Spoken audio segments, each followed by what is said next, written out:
किरण माने यांची मी वेगळी ओळख करून देण्याची गरज नाही.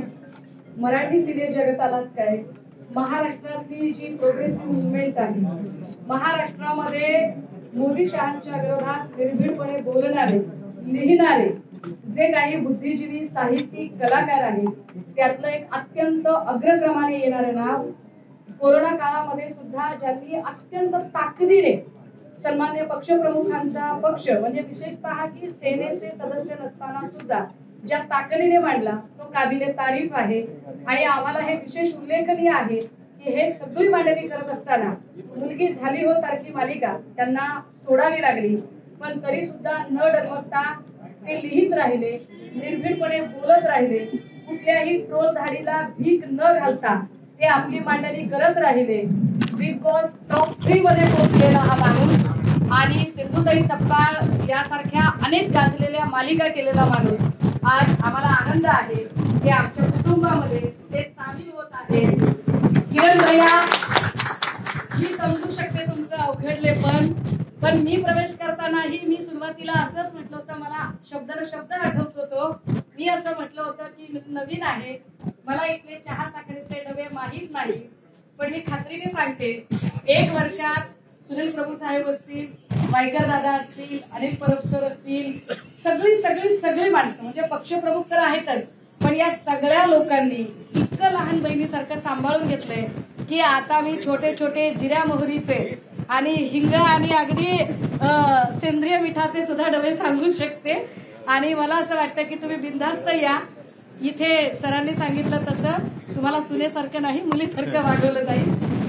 सर हा बोला प्लीज. चला बोला.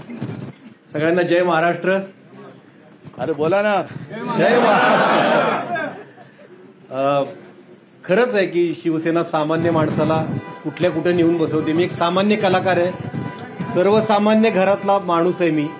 आणि बऱ्याच जणांना माझ्या या स्टँडचं आश्चर्य वाटलं असेल, बऱ्याच जणांना आनंद झाला असेल, बऱ्याच जणांना मनात शंका असेल. मी एकच सांगतो की मी परिवर्तनाच्या चळवळीत होतो, आहे, कायम राहणार आहे. शिवशाहू फुले आंबेडकरांचे विचार मी मांडत राहिलो, संविधान वाचवण्यासाठी काही माझं मत मांडत राहिलो. आणि आता अचानक ही राजकीय भूमिका का घेतली, बऱ्याच जणांना प्रश्न पडत असेल. पण आजच्या घडीला अत्यंत विपरीत परिस्थितीत वातावरण गढूळ झालेलं असताना, संविधान धोक्यात आलेलं असताना, एकमेव राजकारणातला एकमेव माणूस असा, एकमेव नेता असा आहे की जो लढतोय याच्या विरोधात. आणि महाराष्ट्रात जर कुणाला संविधान वाचवण्यासाठी, लोकशाही वाचवण्यासाठी जर प्रयत्न करायचे असतील तर उद्धवजी ठाकरेंच्या पाठीशी उभं राहणं अत्यंत गरजेचं असं मला मनोमन पटलेलं आहे.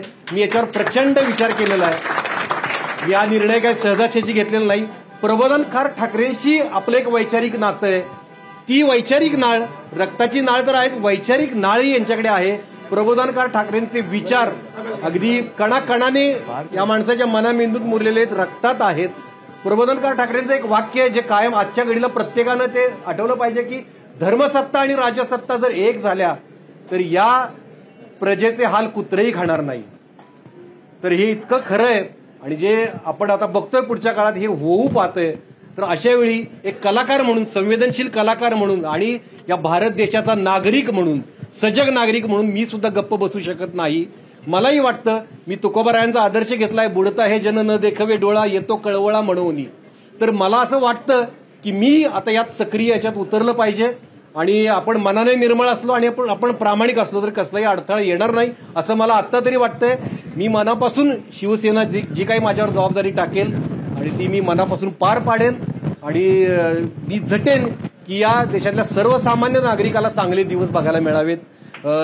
स्वातंत्र्य, समता, बंधुता आणि न्यायावरचा जो विश्वास उडत चाललाय तो परत यावा, स्वातंत्र्य मिळावं, समता यावी, यासाठीच आपण झटतोय. आपण सगळे दुसऱ्या कुठल्याही कारणासाठी झटत नाही. माझा दुसरा कुठलाही उद्देश नाही राजकीय प्रवेश घेण्यामागचा. एवढं मी सांगतो. बाकीचं सगळं बोलायला नंतर खूप दिवस आहेत, मी बोलत राहीन.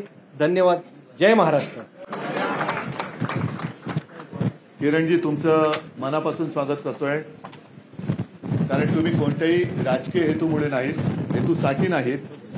तर तुम्हाला जे काय चाललंय ते पाहवत नाही. हीच परिस्थिती आमची सुद्धा आहे की जे काय चाललेलं आहे हे असंच चालू राहिलं तर आपला देश हा रसातळाला जाईल. आणि आज मला तुमच्या निमित्ताने, त्यावेळेला आपण सगळे लहान होतो, काहींचे जन्म नसतील झाले, पण जनता पक्षाचा काळ आठवतो. आणीबाणीच्या विरुद्ध अगदी पु ल देशपांडे, दुर्गाबाई भागवत यांच्यासारखे विचारवंत आणि साहित्यिक सुद्धा खुलेआम रस्त्यावरती म्हणजे मैदानात उतरले होते. आज तीच आवश्यकता आहे, कारण तुमच्याकडे एक शब्दांचं वेगळं भांडार आहे आणि जे शब्द आम्हाला सुचू शकत नाही ते तुम्ही यथायोग्य मांडणी करून जनतेला सांगू शकता. आणि एक गोष्ट नक्की आहे की आपल्या दोघांची जी लढाई आहे ती केवळ राजकारणासाठी नाही, तर देशातली लोकशाही, महाराष्ट्रावरती होत असलेला अन्याय याला वाचा फोडण्यासाठीच नव्हे, तर ही लढाई जिंकण्यासाठी चाललेली आहे. तुम्हाला शिवसेनेत कुठेही पश्चाताप होणार नाही आणि तुम्हाला नक्कीच वाटेल की मी जे काही पाऊल उचललं ते योग्यच होतं. एवढंच मी तुम्हाला वचन देतो आणि तुमचं मी स्वागत करतो. आवाज कुणाचा? शिवसेनेचा. उद्धव साहेब तुम आगे बढ़ो, हम तुम्हारे साथ हैं. हिंदुत्व सम्राट शिवसेना प्रमुख बाळासाहेब ठाकरे साहेबांचा जय भवानी.